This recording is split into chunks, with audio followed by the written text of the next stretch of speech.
KVJ After the Show podcast.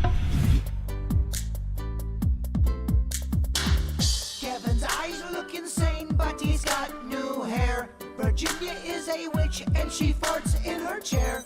Jason is a spaz who's got an old man's ass. Welcome to the After the Show podcast. Yeah, hello, and welcome to the KVJ After the Show podcast. Heading towards what's going to be a very fun and eventful weekend. A lot of good stuff going on. The Miami Grand Prix is going to be happening at Hard Rock Stadium. That looks like a lot of fun. I've been meaning to get on this Netflix show that is all about Formula One. My dad watched it and said it was so good. Yeah, my cousin has said the same thing, and he's like, I didn't care about Formula One before it, and I've watched it now, and I find myself watching races on TV because now that you know the characters behind it, it's wild, it's crazy, and they're going 200-plus miles an hour, and the crashes are insane. And he said it's really good, and so he's all jazzed to go to the race this weekend. And I was looking at prices. I guess you can get in for $100. It probably doesn't. It's kind of like the general admission of it. But when you get in, they make you go and clean the restroom facilities as part of your ticket price. I do think it might be on that level. It's as low as you can go is $100. And, you know, probably then what happens, because the one thing I did hear about last year, you know, it was nice. It was posh in many places, but it was hot. Right. And that's the one thing if you're out there and it's a lot of concrete. And I hear that parking is actually kind of a pain in the ass too, and that might be not cheap. Like you may be looking at $50 to park, $100 to get in. Then if you even need, let's say you're not even drinking booze, you just want to drink water just so you don't pass out. They'll probably hit you with like what, $10 of water or something crazy like that. Oh, you know it. Yeah. So they love to really fuck people over with water. Just I'm talking about life. It's unreal. I know it is pretty unreal. Hell no to H2O. Yeah. So I don't think this is the year I make it out there, but, you know, maybe one of these years. There's also a bunch of other stuff going on. Sports-wise, you got the Braves in town the next couple of days. They're taking on the Marlins. I gotta get my old school Braves hat again. I'm bring back that old thing, but I'll get a new style. I won't use my old ones. I found my old one. It looks like Who Did It and ran. So you're gonna get a new old hat? A new old hat, yes. Yeah, okay. On Saturday, you got the Heat taking on the Knicks. Unfortunately, they didn't get a W last night. And then on Sunday, the Panthers are home against the Toronto Maple Leafs. So that's all going down. And then you got Morgan Wallen on Friday night at, I Think, Financial. Those tickets also not cheap. Yeah, Magnolia's going with a little girlfriend, and I think the tickets she's in are like $1,500 a piece. I know he's got a lot of songs. Does he sing, in your opinion, Kev, Seven Summers? Yeah, he does Seven Summers. Yeah, he's got a lot of really good songs. But he definitely does that one, you think? Oh, no doubt. Okay. Yeah. And the crazy thing about it is, what was he had, like 25 songs in the Hot 100? He had this album, or maybe it's like all 32. It was a weird stat. He's got the #1 album in the country on the Hot 100. It's just, yeah, everything this guy does seems to be gold. We haven't seen the likes of this shit since Garth fucking Brooks. Yeah, arguably. All right. We're talking about country crossing over the Hot 100. Although didn't the Dixie Chicks do that as well? They did. When they were wide open spaces. At the height, I think they had some. Yeah. Angie said, "Isn't he the racist? He's the one that he was drunk. I think he might have a drinking problem." Well, let's not judge the guy. We judge racists. We don't judge drinkers. I have to take a stand for something around here. I think he had been drinking a good bit, and he used the N-word as a white guy. It was on a video, and he was put on the bench there.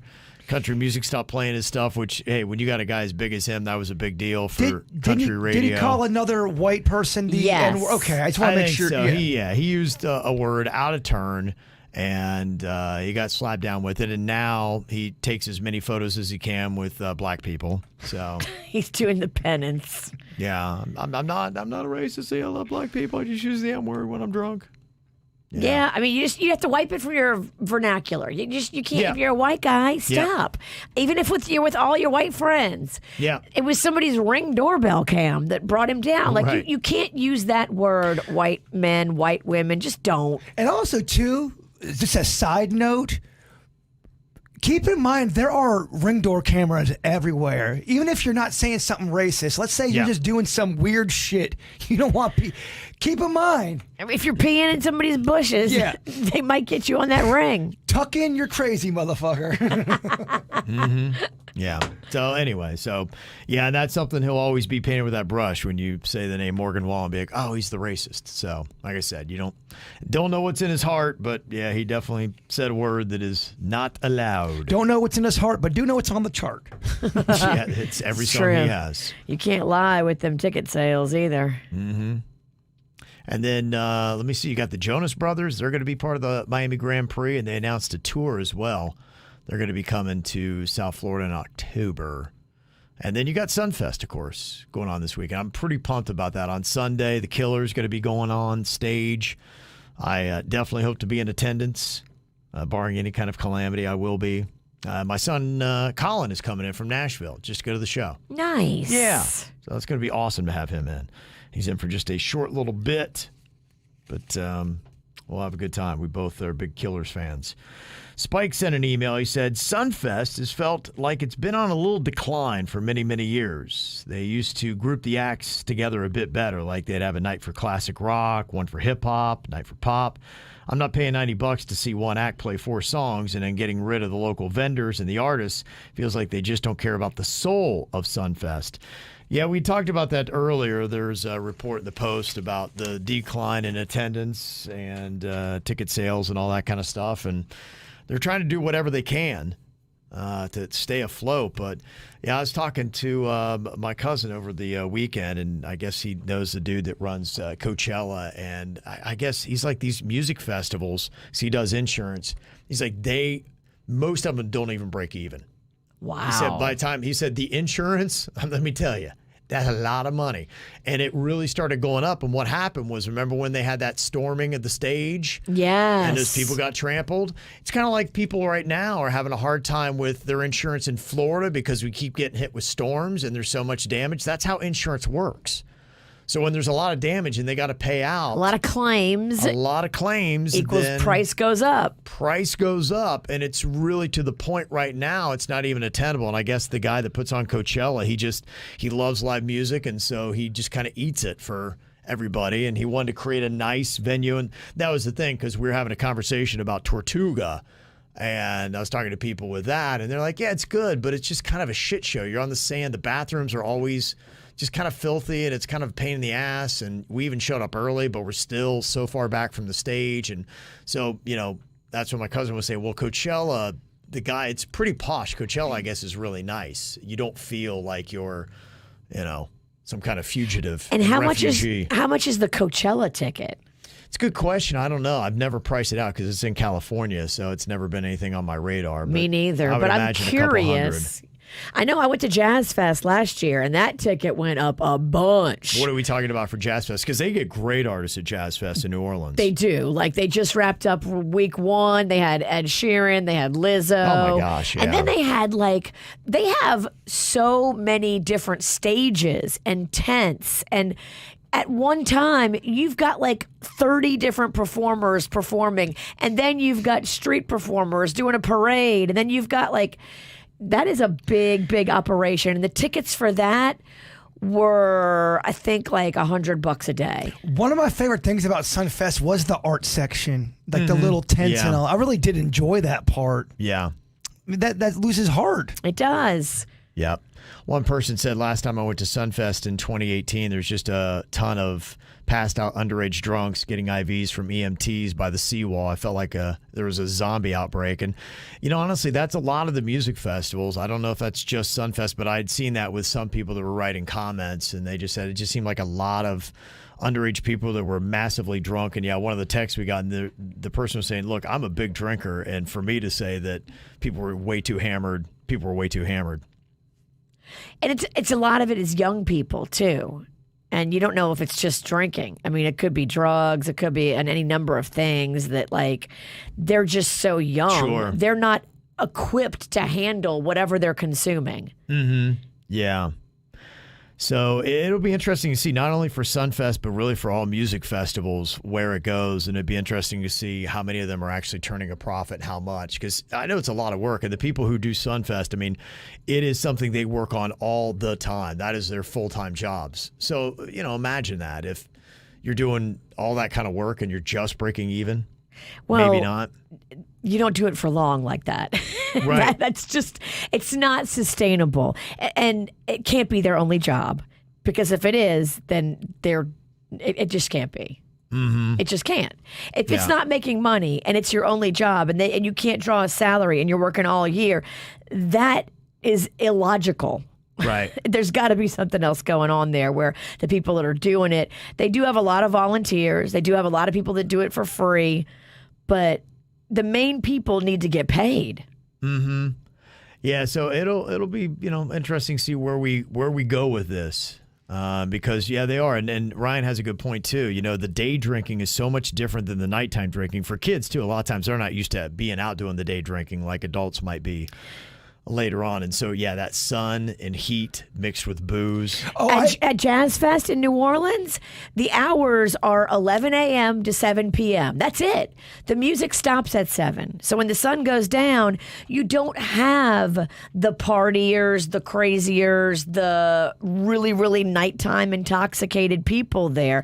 That might be something to look at. Well, if someone's drinking from 11A and the last song is at 11P, there's got to be some messy shit going on. Yeah, no, that's it. So I wonder how many people have Sunfest babies throughout the year, whether they know for a fact they met somebody at Sunfest and bow chicka wow wow. you think people inside the gates are getting it on? I'm just saying, you're at this concert, you're at the Sunfest weekend, you meet somebody, you're all partying, and then boom, Hook it boom, up. boom. You know it's a Sunfest baby. Well, ask all the people in the hospital in February.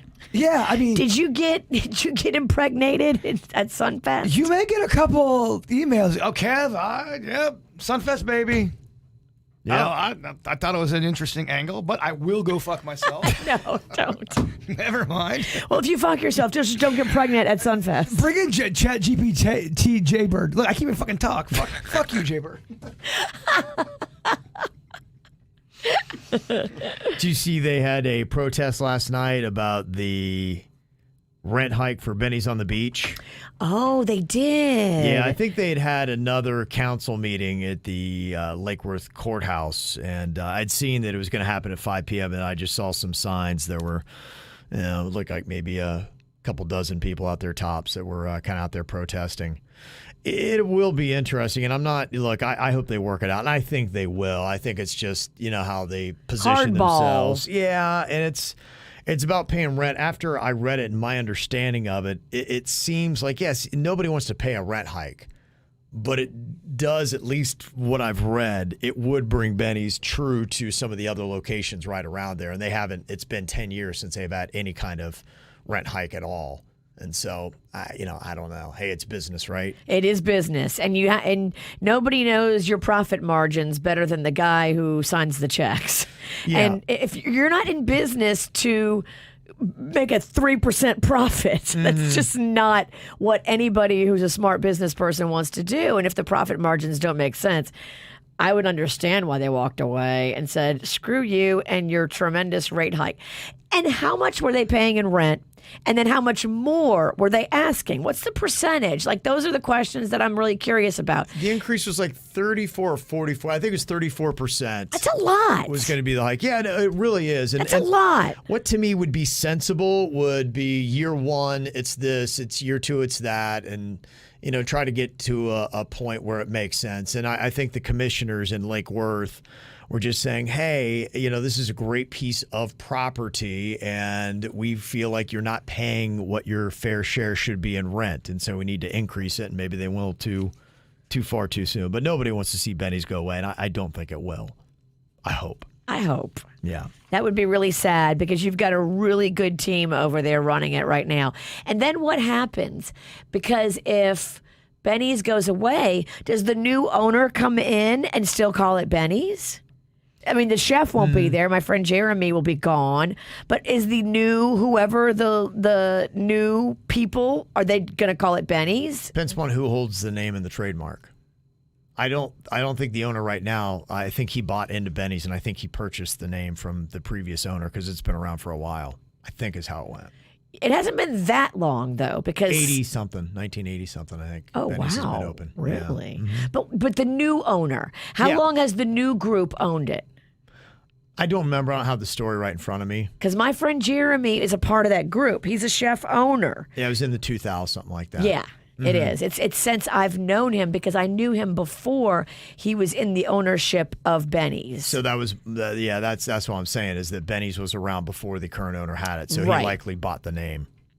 And so that's what a new owner would do. So you never know. They could just switch out ownership. Could be Benny's, could be the same deal. So I don't know. We'll see what happens. Got some emails here. Tracy said, hey, a little ways back, you had a man and a wife that came into after the show, and they brought in this cooler bag. It was kind of like a mini bar. It I held saw them. full-size bottles, mixers, ice, everything. We were partying with them recently. They came in. Tradition. No, I saw them on the weekend. Oh yeah, but they came into the studio too, right? Yeah. Yeah, they're the ones that were in studio, and they said, what was it called? I found similar ones online, but they're not the same. Can you help and maybe remember? I thought it was Gator something or other. Gator Bar? Yeah. Yeah, that sounds familiar. Yeah, because I looked at it, I was really impressed as well. I just was with them on Saturday in Tradition, and we were talking about how cool that whole setup was. So if they're listening, send us in the name of that. Is it Gator Bar? If you go for Gator Rack Bag, yeah, I typed it in, and this looks like their bartending supplies, yes. So it's just Gator, and there's a whole bunch of different ones you can get. They have anywhere from smaller ones that go $82 to actually $45, $90, so different prices. They even have what looks like a wagon. Cocktail Gator. Mm-hmm. I just found it. Yeah, so there you go. So there's the answer to your question. Cocktailgator.com. Get it in your belly, bitch. Got an email from Janelle, and it was kind of funny because she sent a photo of her glasses cabinet. She's got some KVJ Cups in there, and she said, it's always been fun and sometimes creepy when I open my cabinet. Kev's giving me the side eye. What did I do? Then I ponder.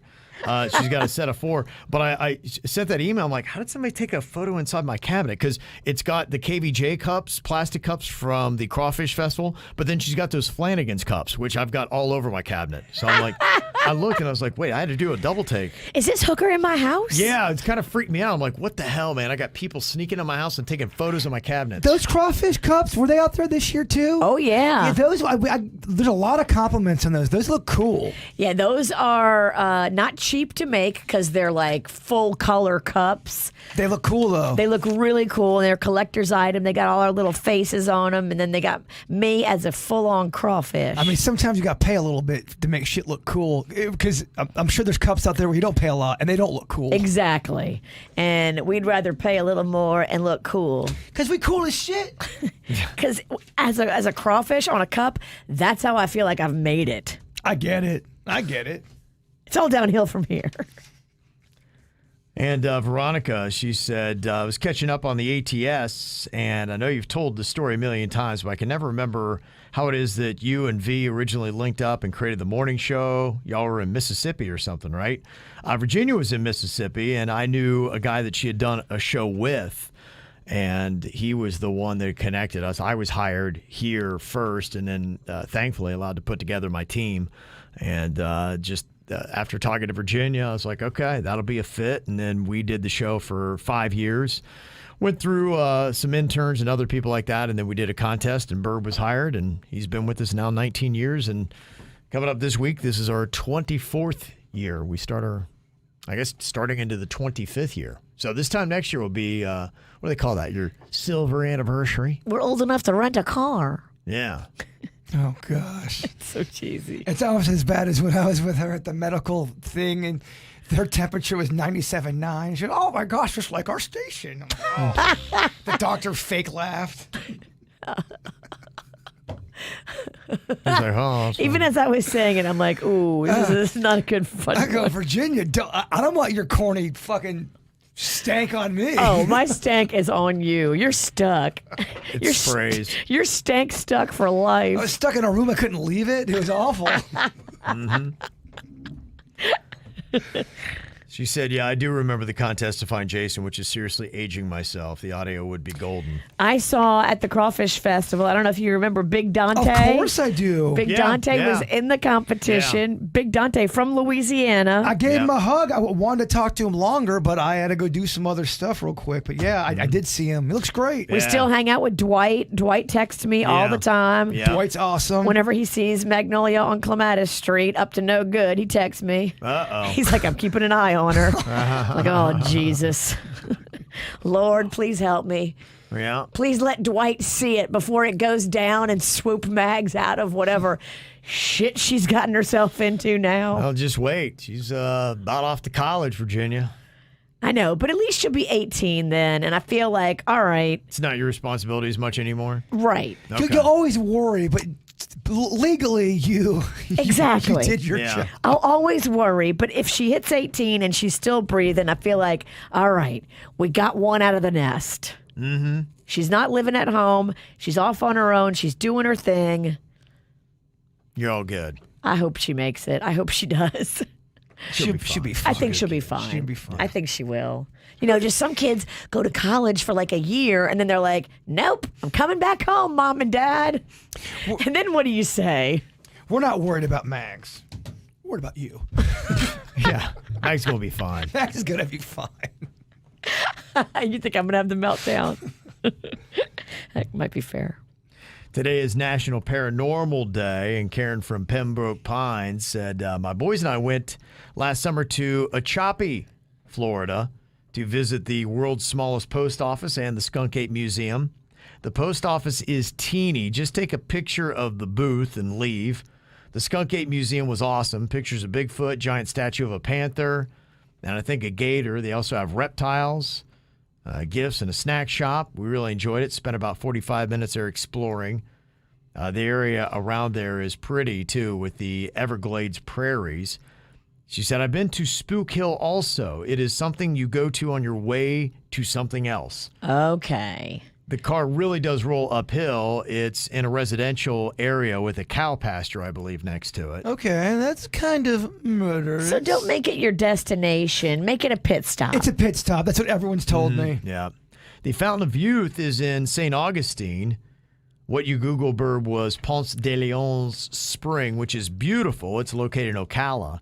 Definitely worth the drive. It's a park with pathways to each spring. There's also a spring you can swim in. Ooh. And the best part for you is they have a restaurant in the park called Old Sugar Mill Pancake House. Oh, that's a cozy trip right there. What a great name. Each table has their own griddle, so you cook your own pancakes with whatever fixings you want.